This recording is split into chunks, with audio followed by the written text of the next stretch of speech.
Hello everyone. आज के video में हम हिंदी की उपभाषाएं एवं बोलियों को जानेंगे। लेकिन उसके पहले हमें बोली, उपभाषा और भाषा को जानना पड़ेगा। तो बोली क्या होती है? किसी छोटे क्षेत्र में बोली जाने वाली भाषा बोली कहलाती है। इसका दायरा सीमित होता है और इसका व्याकरण नहीं होता है।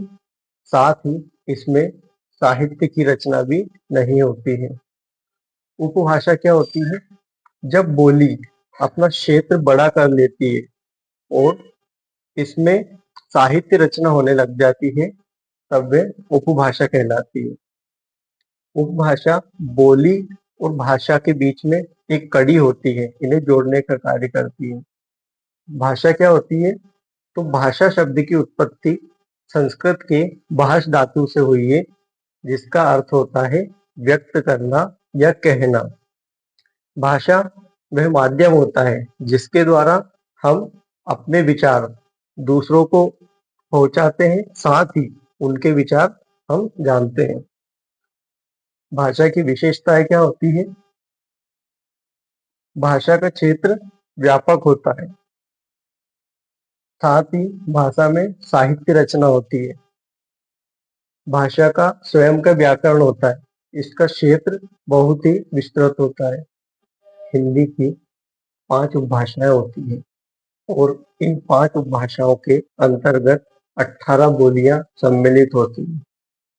पहली राजस्थानी हिंदी उपभाषा, इसके अंतर्गत मारवाड़ी, मेवाती, मालवी और जयपुरी बोली आती है।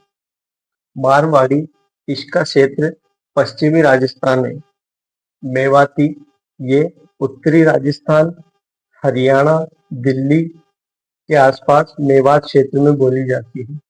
मालवी, यह दक्षिणी राजस्थान की प्रमुख बोली है। दक्षिणी राजस्थान को हाड़ौती का पठार कहा जाता है और इसे मध्य प्रदेश में मालवा का पठार कहा जाता है। जयपुरी, इसका अन्य नाम ढूंढानी भी है। यह पूर्वी राजस्थान की प्रमुख बोली है। बिहारी हिंदी उपभाषा, इसके अंतर्गत भोजपुरी, मगही और मैथिली बोलियां सम्मिलित है। भोजपुरी, इसका क्षेत्र पूर्वी उत्तर प्रदेश, चंपारण, साथ ही रांची क्षेत्र में यह बोली जाती है।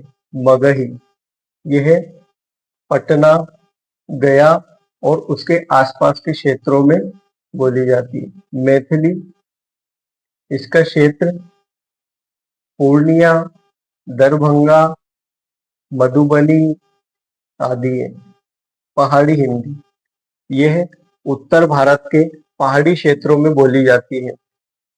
इसके अंतर्गत कुमाऊनी और गढ़वाली आती है। कुमाऊनी, यह उत्तराखंड के पिथौरागढ़, नैनीताल और उसके आसपास के क्षेत्रों में बोली जाती है। गढ़वाली, ये टिहरी गढ़वाल, पोहरी गढ़वाल, ये भी उत्तराखंड या उत्तर भारत के पहाड़ी क्षेत्रों में प्रमुख रूप से बोली जाती है। पूर्वी हिंदी, इसके अंतर्गत अवधी, बघेली और छत्तीसगढ़ी बोलियां बोली जाती है। अवधी, ये अवध क्षेत्र की प्रमुख भाषा है। अयोध्या के आसपास का क्षेत्र बघेली, ये बघेलखंड क्षेत्र की प्रमुख बोली है। इसका केंद्र मध्य प्रदेश का रीवा और उसके आसपास के जिलों में फैला हुआ है। छत्तीसगढ़ी, ये छत्तीसगढ़ की प्रमुख बोली है।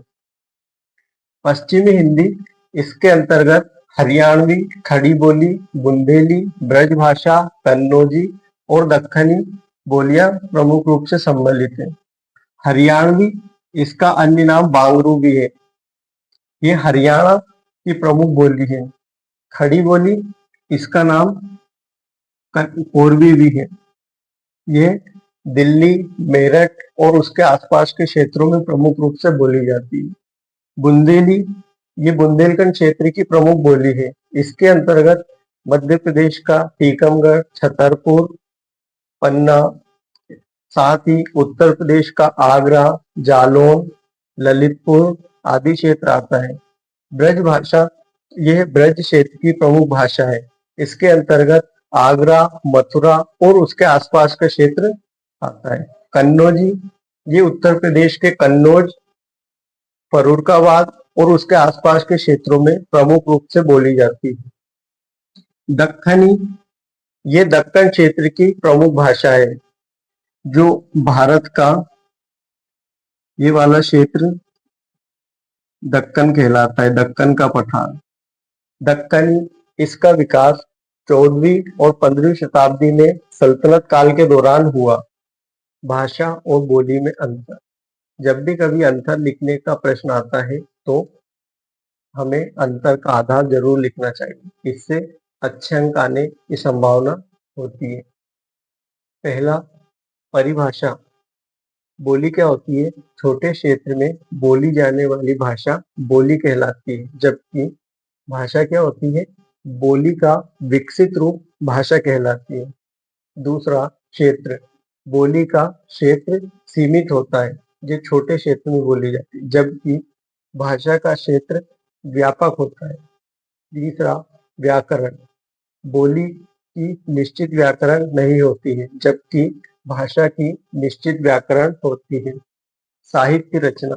बोली में साहित्य रचना नहीं होती है, जबकि भाषा में साहित्य रचना होती है। पांचवा, लिपि। बोली की लिपि नहीं होती, क्योंकि यह मौखिक भाषा का रूप होता है, जबकि भाषा की लिपि होती है, जैसे हिंदी की लिपि देवनागरी, अंग्रेजी की लिपि रोमन, पंजाबी की लिपि गुरुमुखी आदि। उदाहरण, बोली के उदाहरण मालवी, बुंदेली, निमाड़ी। भाषा के उदाहरण हिंदी, अंग्रेजी, संस्कृत आदि।